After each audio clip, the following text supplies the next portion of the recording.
في عيلة مكونة من 5 أفراد، أب وأم و3 بنات. انتقلوا لبيت جديد في مزرعة كبيرة، مكان هادي ومريح. بس اللي ما كانوش يعرفوه إنهم راحوا لأكتر مكان هيحصل فيه أكتر حاجة مرعبة ممكن يعيشوها. أصوات ناس بتتنفس، كراسي بتتحرك لوحدها، والليل أطول من أي ليل موجود في أي حتة. النهاردة هحكيلكم عن بيت عائلة بيرون، والرعب اللي فضل عايش معاهم سنين. ما تروحوش في حتة، وخلينا نبدأ من أول حتة في الكابوس.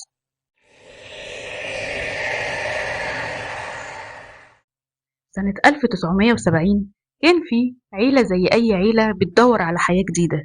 الأب روجر والأم كارولين كانوا تعبوا من الحياة في المدينة، وقرروا ينتقلوا لمكان هادي شوية يربوا فيه بناتهم ال5: أندريا ونانسي وكريستين وسيندي وإبريل. لقوا مزرعة قديمة في بلدة اسمها هاريسفيل في رود آيلاند في أمريكا. بيت ضخم جدا، 14 أوضة نوم، حاجة كده تحس إنها فرصة العمر. بس عمرهم ما كانوا عارفين إنهم بيشتروا كابوس متغلف في شكل بيت.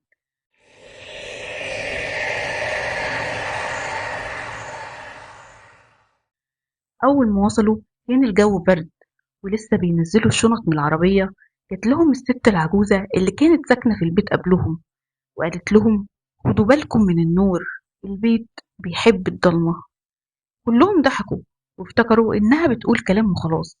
بس دي كانت أول علامة.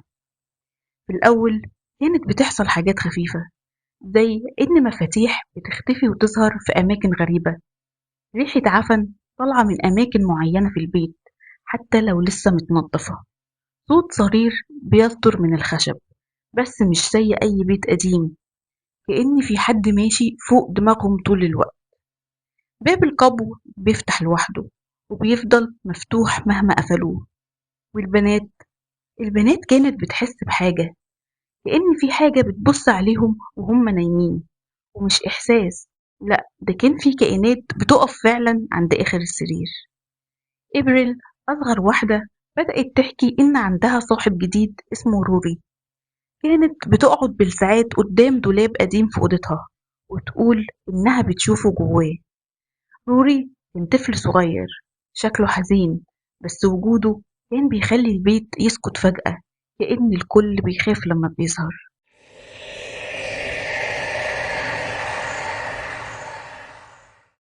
إبريل كانت بتقعد في الأرض قدام الدولاب وبتحرك عروسة بإيديها الصغيرة وتقول: روري، تعالى نلعب تاني.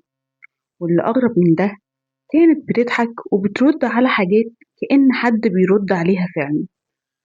في الأول قالوا دي بنت بتتخيل، لكن مرة قالت لمامتها وهي بتبص للدولاب: ماما، روري مستخبي هناك، بس خلي بالك، لو ما شفتيهوش هيموتك.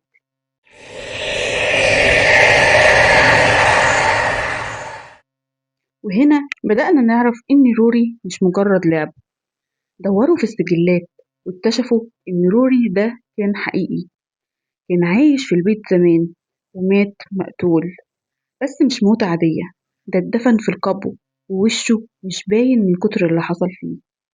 وتخيل بقى، روح طفل صغير اتحبست جوه البيت، مش قادرة تطلع ولا ترتاح ولا حتى تتكلم غير لما يلاقي حد زيه، صغير وضعيف وبيصدق.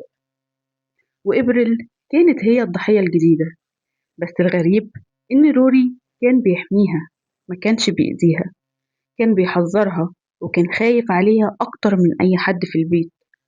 في مرة كارولين دخلت أوضة إبريل، لقيتها قاعدة لوحدها في الضلمة والباب مقفول. ولما فتحت الدولاب حلفت إنها شافت وش صغير بيبص من جوه وبيختفي فجأة. مش وش طفل طبيعي، وش باين عليه الألم والعياط والموت.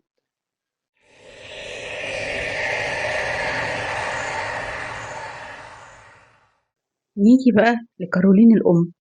كارولين بدأت تحس إنها مش لوحدها، كانت بتحس بحاجة بتلمس رجليها وهي نايمة، أو حاجة تخبطها وهي واقفة بتغسل المواعين. وفي مرة سمعوا صوت صرخة جامدة، يلاقوها مرمية على الأرض في المطبخ مش قادرة تقوم. والأغرب إن كل مرة كانت بتتأذى فيها كارولين البنات ما كانش بيحصل لهم حاجة، وكأن الحاجة اللي في البيت بتكرهها هي بالذات.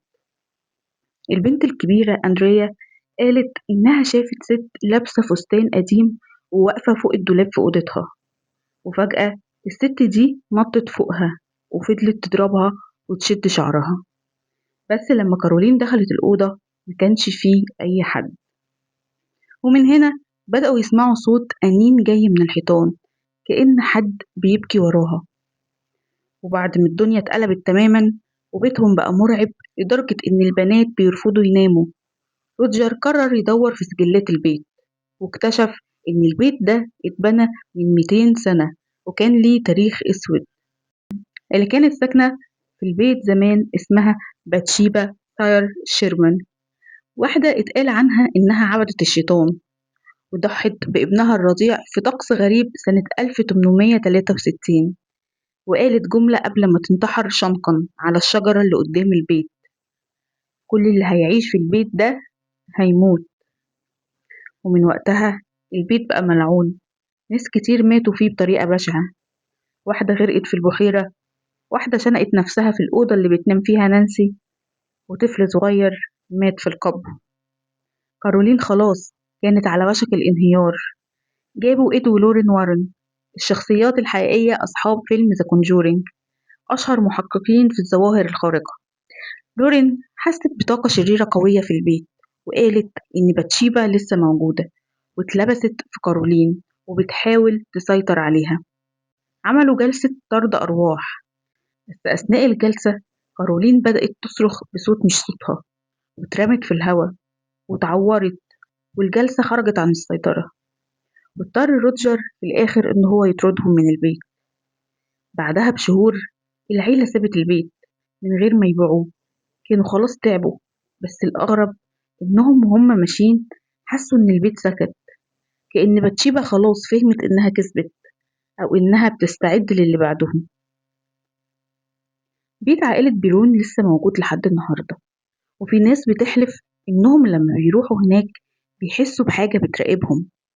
مفيش حد قدر يفسر الرعب اللي حصل جوه، بس الأكيد إن الشر ساعات بيتربى جوه الطوب وبيفضل ساكن مستني حد يفتح له الباب.